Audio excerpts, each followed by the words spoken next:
Good morning, everyone, and welcome back to Mark Anthony's Music Picks.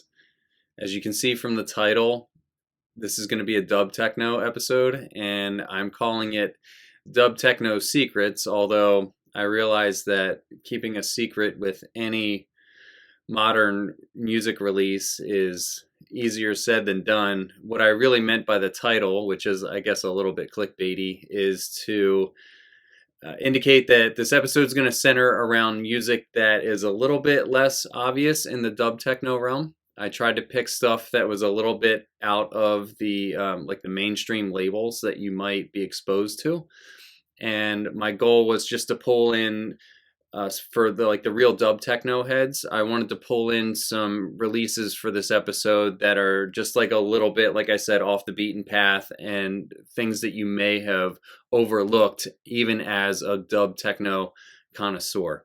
And for today's episode, I kind of went crazy with it. I originally had like 5 or 6 picks, and then I had 2 more, and then I got up to 9, and I was like, well, I can't just have an episode with 9 in it because that's an awkward number. So I rounded it out with 10. So because there's 10 in this episode, I know you guys are going to get a ton of value out of this, but I might not spend as much time on each one because it's just going to take so much more time to go through. It's basically like a double episode in one, but I'm off today and I'm going to use my time wisely, and I'm looking forward to doing this for you. So let's get started in no particular order. This is not like a countdown or anything like that. Let's get started with this release here. This is from the artist known as Vakula. Vakula is a really eccentric artist in my opinion. And if I had to assign maybe like a similarity, I would say that Vakula, if you don't have a lot of exposure to him, is very similar in the nature to Shackleton. I love Shackleton, and I'm actually thinking about doing a Shackleton episode probably in the next like few months here. Like I'm still kind of like curating and deciding on what I want to do there. But Shackleton is super trippy. Like I don't know if the artist himself actually does hallucinogenics and psychedelics, but it seems like he does. If not, I think his fans definitely do too. And I would say the same thing for people that really like to listen to Vakula releases. Vakula has a lot of output, and if you look at his albums and his singles, you'll see that a lot of people, he kind of has like a super niche cult following. He does a lot of like super wild experimental sounds, and I don't, it's honestly, it's most of the time it's not for me. It's like a little bit too weird and wild for me, but like at the same time, I understand why people that are like a little bit more open with their musical tastes, I understand why they like him, because he's taking chances. He's doing just like absolutely mind-bending weird stuff with his records. And I fully appreciate the talent of the man, even though I realize he's like a little bit out of scope for me. But that being said, here, Vakula, he's a diverse producer, and he did 2 dub techno releases on this label called Bandura, which is his own label. But I'm pretty sure that on the Bandura label, that this one, which is A, is the only one, along with the letter B, that looks very similar to this, that are pure dub techno. If anybody else has other exposure to the Bandura label, let me know. I almost picked the track that takes up the A side here, and I would highly recommend to any fans of the classic basic channel, Maurizio, Moritz von Oswald vibe, I would highly recommend the record that, or the track that takes up the entire A side here. But for this episode, I chose the track on the B side. Note that the labels are wrong. Somehow the label from the B record, not the B side, but the B record, got transposed onto the A here. So it's super confusing if you own this. If you look at it, you're like, oh my gosh, the guy sent me the wrong record, or the distributor sent me the wrong record, but it's not. You have to look at the catalog runout groove. But anyways, my pick is Agglomeration, which I think it lands on the B2. I just found it to be a really unique record.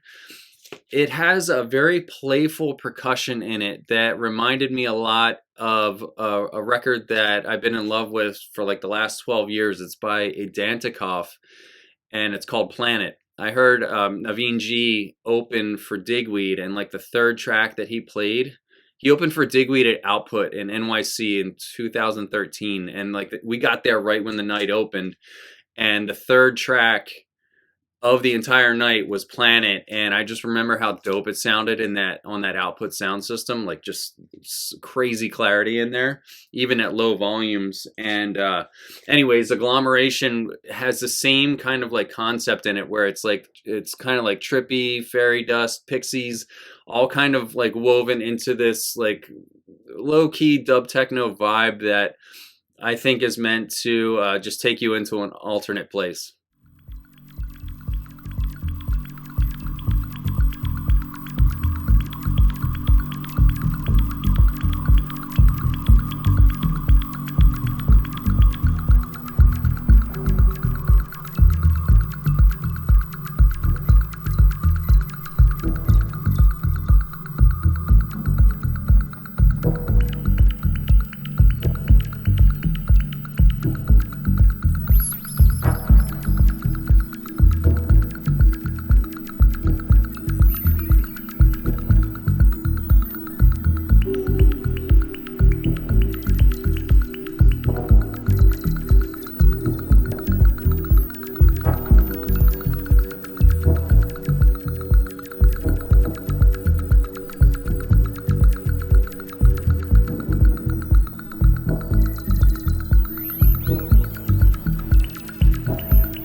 My next pick for you is on a really cool label, and I wanted to pitch this record to you almost to talk about the label itself. So this is on Baum, Baum, and they have a limited edition series of 4 10-inch records that they did.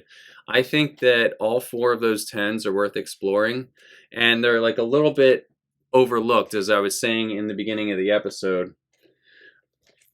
And why are they overlooked? Well, they kind of have this muted artwork, and they all have this theme of just kind of like black and white. But there's some really, really unique and creative sounds on this entire label. A record that I already reviewed from this label on one of my episodes along one of like my first 20 episodes. There was one called by Shinsuke Matsumoto that has like really minimalistic sound design to it, and that's probably my favorite on the label. But I also recently discovered You and Me with their track called Devise on here, and I thought Devise was a really interesting take, right? Like if you look at what dub techno is capable of, there's a basic vanilla palette that's kind of been created by the founders and the originators, and you can work with that palette if you want to just recreate like a traditional dub techno sound. But I thought the You and Me track was cool because it has more of like a metallic sound for like the dub techno reverb to play off of. And I thought that it was unique, and I thought that maybe in an opening set, this track called Devise would really set the room up nicely. So check this out. Check out the other 4 records on Baum Limited, and I think you'll find that they're all kind of hidden gems.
third pick for you is a very recent acquisition. The original is by an artist named Joseph S. Joyce, and the track that's being remixed here, this is a remix EP. It's called Vedanta. You can see here, pretty cool cover art. And I just stumbled onto it. I think I was searching for Sebastian Mueller. He appears here on the ambient A2. Pretty nice effort there. I was kind of surprised by some of the other artists on this release. I really gravitated towards the Van Baum or Van Bon on the A3. As soon as I heard the first kick drum on that, I was like, okay, yeah, this is definitely my vibe. And the Fedderson's pretty strong there. The track I want to feature here is by an artist named Paul 90. I never heard of Paul 90 before, and I'm pretty sure I looked at him on Discogs, and he has very few entries. So this could potentially be a new artist with a lot of talent. And here he did something called the Paul 90 Basement Mix, and I just wanted to give it a shout out because it has such snappy percussion in it. It's energetic right from the very first beat, and I just thought it was a completely fresh take. I think within the context of being featured on like a dub techno remix pack, I think he did a great job of standing out and creating a track that would ultimately just rock systems, potentially even during peak hour times. So Paul 90 is somebody here that I'm going to keep an eye out for, see if he keeps releasing and producing, but I'm seeing major talent here.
My fourth feature for you today is an artist that I have a ton of records of. This is Lord of the Isles, kind of coming in under like a sneaky little alias, L0T1, basically like kind of, I mean, it's really like LOTI, right? That's kind of what he's going for. He's somewhat hiding from his fans because I think if you saw this in a record store, you would overlook that artist name. Even if you knew Lord of the Isles, you might not know that it's him. Although this cover looks pretty dope. It kind of looks like a UFO landing over a lake. I'm pretty sure that's what they were going for here. I mean, it looks like some kind of craft is coming to visit this mountain lake at night. Yeah, really, really beautiful art there. Lord of the Isles is a really interesting producer. He's like Vakula that I was mentioning earlier. He's heavy on the chance taking, and he also kind of branches out and weaves around with different styles on his albums. So I think I said this in one of my Discogs reviews for one of Lord of the Isles releases. If you like one of his albums, there's absolutely no guarantee that you're going to like the next one. And it's not a shot at his sound. I think he's constantly producing quality across multiple genres, but you just never know what flavor you're going to get. This here, the sounds match heavily. They match this kind of like a remote scenic UFO kind of vibe. It's very much a space and sci-fi themed album, and there's whispers of dub techno on it, along with other like ambient takes that just kind of like give you a sonic adventure to go on. So yes, you could DJ with some of these tracks, but I think this is more of like you just put it on and let it go through the A side and then get up and flip it over to the B. It's more meant to be listened to as an album.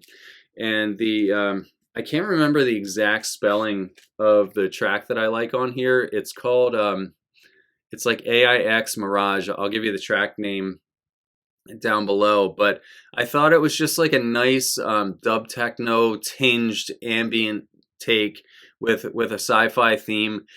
If you're noticing the tape hiss in this sample, that's deliberate. That's meant to. It's kind of like a tape hiss that you would hear in like an old Intrusion record, or maybe kind of fused with kind of some of the sci-fi background noise that you would hear in a Jeff Mills "Something in the Sky" release, where it's just kind of like loopy techno with like that tension building kind of thing that's existing in the background, and you kind of like don't notice it's there, and but you feel that it's there at the same time.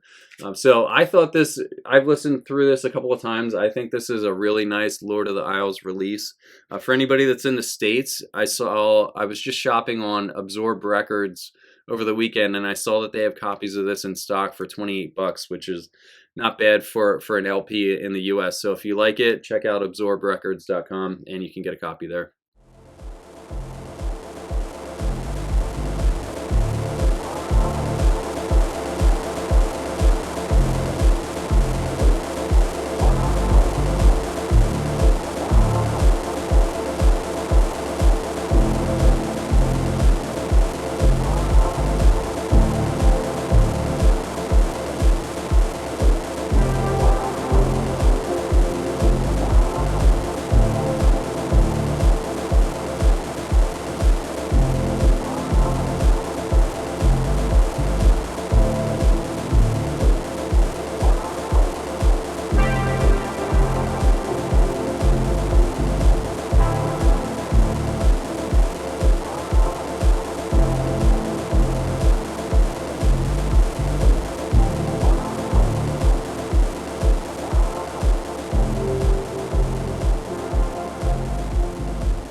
Now for what am I up to? Is that the 4th or the 5th? I can't even remember.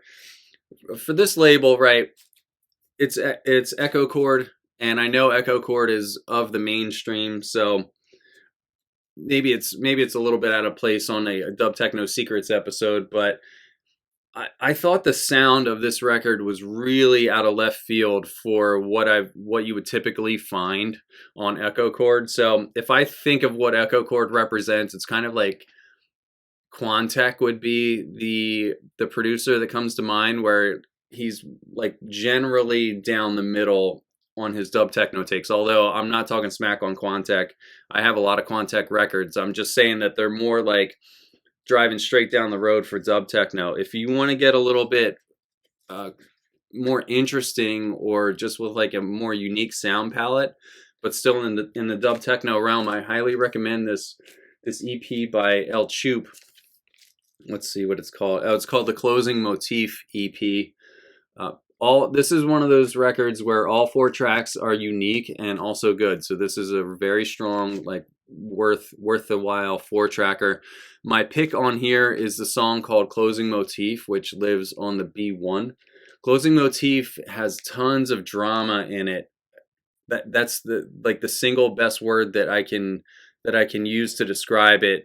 I think it would immerse, if you drop this on the dance floor, I think it would immerse people. I think it would make them feel like they had entered like a completely different reality, and I think it puts a dark tension in the room that not many other dub techno tracks can achieve. So another crazy good release from Elchup. Elchup is like a very consistent producer. I'm pretty sure he's more of a remixer than an original release. Like if you looked at his remixes, I think he's got way more remixes than original tracks. But here with his original track, no remix on it, Closing Motif on the B1, absolute monster.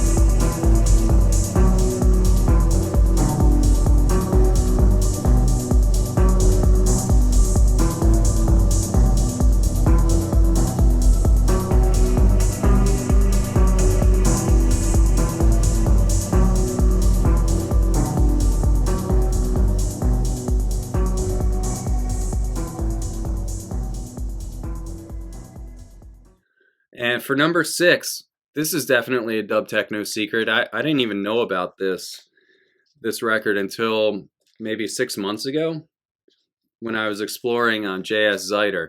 JS Zeiter is a really good producer. He just recently did an album, what was it called? Context Collapse on Lempuyang. That one is good. It has the remix pack, which I bought just because it has Rod Modell remix on it, which I haven't even listened to it yet. But anyways, I'm a pretty big fan of JS Zeiter, going back at least a few years. And here, like I stumbled onto this white label just probably about 3 months ago. I had it in my wish list, and I was able to pick it up. Just recently, I paid a pretty decent penny for it, but I think it's worth it. The tracks are called 1996 and 1997, which I believe does imply that they're from those years. They're probably kind of like old resurrected lost tapes, and it's a simple white label with hand stamping on it. And like as soon as you listen to, man, I can't even remember. Let me see if I can pull it up real quick. Which side did I? Oh yeah, so 1996. I guess that's the A side. 1996, man. The first thing that stands out about this, it's like a single element makes the entire track valid and exceptional and complete. It's the kick drum. There's something magical and perfectly tuned with that kick drum. And if I had to compare it with something before you get a sample of it here, if you remember Basic Channel or Paperclip People did a track called Remake, and Basic Channel did the basic reshape on it. This the same way that kick kind of like is like hits hard, but it also sits slightly further back on the sound stage. I don't know how the producers accomplished that, but it just gives it a characteristic that you just don't find in like 90% of records. Like I don't know if there's something about the way that modern producers want to make their like typical tracks sound. Their kick drums are kind of like bright and polished and right up front. But in this record in 1996, it has just like a sporadic twinkling, sparkling percussion that's just rolling in the background. It's relatively flat in its sound design, but it's just a perfect loop. It's something that you can sit there and listen to for hours. And the track 1997 on the B side is of a similar context, but also good in its own special way. So like maybe out of like this entire episode of if we're looking for like the most unique and maybe ahead of its time record, that 1996-1997 by JS Zeiter is an absolute home run.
Now here's an interesting one.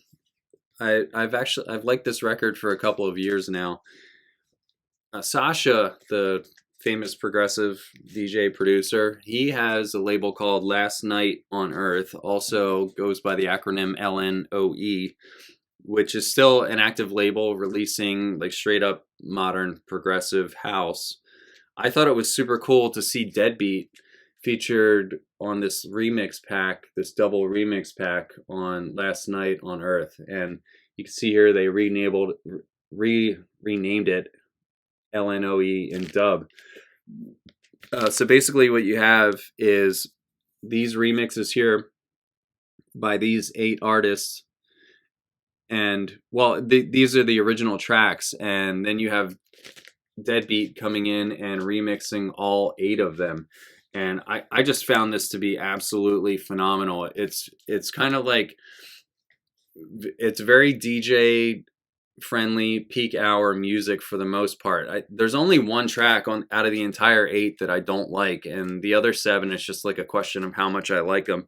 The one that I zoned in on the most is the Jody Barr Carson remix, which I think is the B2.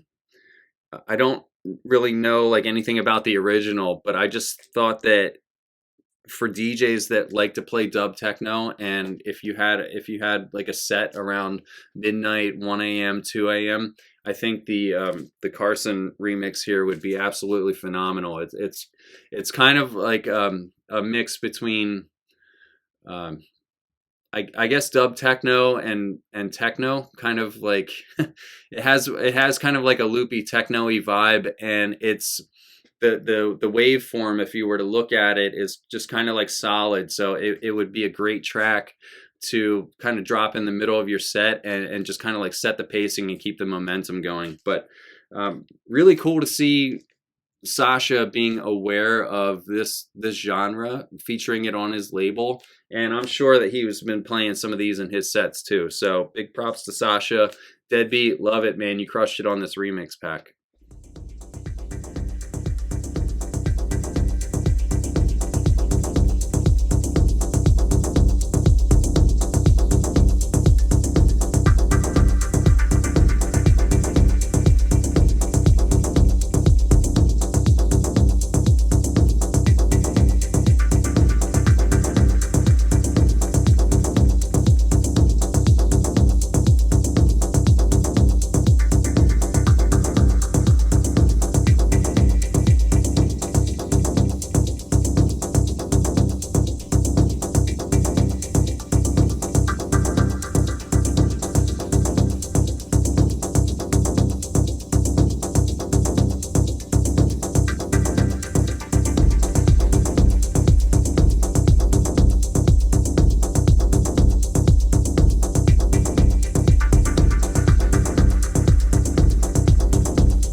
Coming down the home stretch here. Record number 8, I'm featuring Vakula again. And by the way, these are the only 2 Vakula records that I have in my entire collection. So I don't know. It's kind of weird that I'm dropping 2 of them in the same episode, but this one just came out. This is Vakula with some really nice cover art on the Seven Villas label, which is run by Pablo Bolivar. And if I can take a quick aside, I consider Pablo Bolivar to be a very, very consistent producer. I have records from him going all the way back to 06 and 07 that I think are great. He has dub projects that he's done under the artist named Pulsar or Pulsar. I have all the Pulsar records, if I'm saying that correctly, and he's just like a super talented dude. So here he features Vakula on his label. I follow Seven Villas, and I'm like 99% sure that Vakula has never been featured on Seven Villas, and I thought it was just cool that Pablo took a chance and dropped this. The track that I want to feature here, which is absolutely mind-blowing, is on the B1. It's called Letters from the Air. And I remember I sampled this on Juno, and I was kind of in a hurry, and I bought it as part of checking out, like the process of checking out other records that I liked, and I was kind of just like in a rush, and I took a chance, added it to cart, and I purchased it. When it came, I couldn't remember which track I bought it for, and I was just kind of like slowly listening through it when I had some downtime at night. And when I got to B1, Letters from the Air, it reminded me so much. It reminded me of the exact moment, which was like 5 years ago, actually probably 7, 8 years ago now, where I was listening to ERP's track called Noetic. And it's the same kind of setup where the intro to the record is kind of like ambient and takes time to draw you in over the first 1 to 2 minutes, and then like out of nowhere comes this crazy electro bass line that's like one of the best bass lines I've ever heard in my life. It just absolutely smashes. And why am I featuring an electro record in the Dub Techno episode? Because somehow in the whole overarching theme of this record, Vakula managed to fuse like classic dub techno reverb over an electro track, and I thought that fusion was just absolutely brilliant. So the entire EP is interesting and wild, and it's as you would expect from Vakula, but Letters from the Air absolutely crushes it. Check this out.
And I did want to mix up the vibe a little bit. I just went into the electro space a little bit. I'm not even sure how I feel about electro as a genre. It's kind of limited in its capabilities. I certainly don't go for every electro record that comes out on Delcine. That's for sure. There's probably more that I don't like than I do like. But if you like dub techno and you're watching this episode, you probably know and are familiar with the artist Moleo, or Molo, I think it's actually pronounced. And Molo has an alias that I'm like absolutely enamored with. It's like, if you looked at all of my electro records in my collection, probably 80% of them plus are by this Molo alias VC118A, which kind of sounds like the make and model of a fighter jet or something, right? Of course it does, right? Electro's like the names of the tracks are always like very masculine, scientific, engineering, computer code, math kind of shit. It's always like that for some reason. I would love to know like where this whole like science nerd motif came from with electro, like how that association came to be. But Delcine, you can't ever not sample a Delcine. You have to check them out. I'm not saying you need the entire catalog, but records like this, man, this is why you need to check out Delcine and stay up with what they're doing. VC118A Samuel absolutely smashed it with this. This is, I was listening through this the other night, and you couldn't smack the smile off my face. I was like, this is one of the best electro records that I've ever heard in my life. All of the tracks, they're high energy, which is like a little bit out of my normal zone, but absolutely fantastic use of background melodics. The melodics in these are just absolutely astounding, and at high volumes, it just takes you to that strange emotional alternate reality that you can only reach with certain types of dance music, and it's like that's why I'm here. That's why I'm listening. It's all about this kind of stuff. So this is a 2025 release, still available in tons of stores. I can't recommend it enough.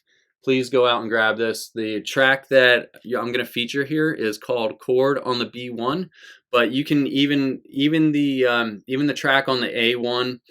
If just sample your way through it, listen through it. If you like electro at all, you gotta have it. You gotta have it.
All right, and my last pick for you, number 10.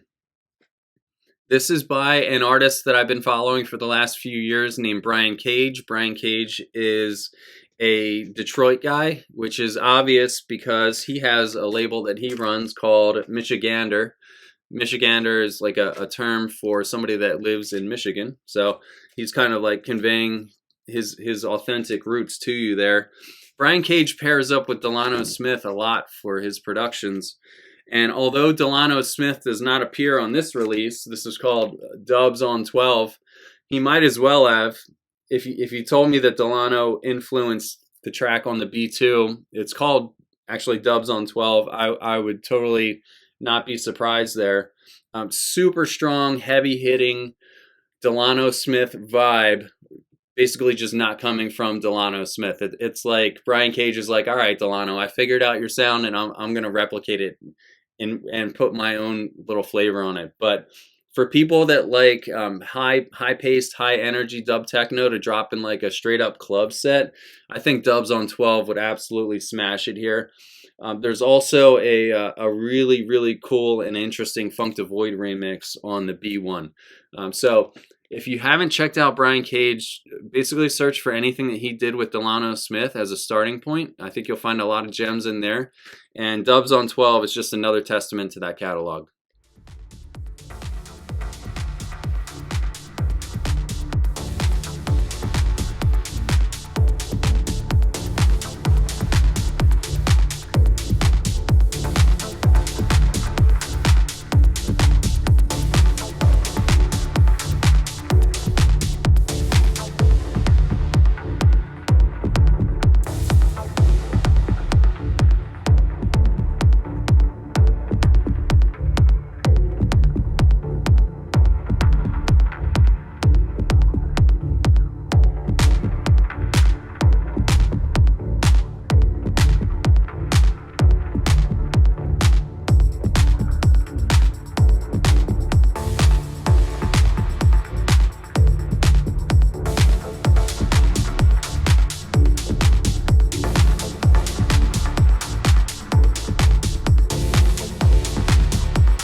Okay, this concludes my Dub Techno holiday session. I hope you enjoyed these 10 picks.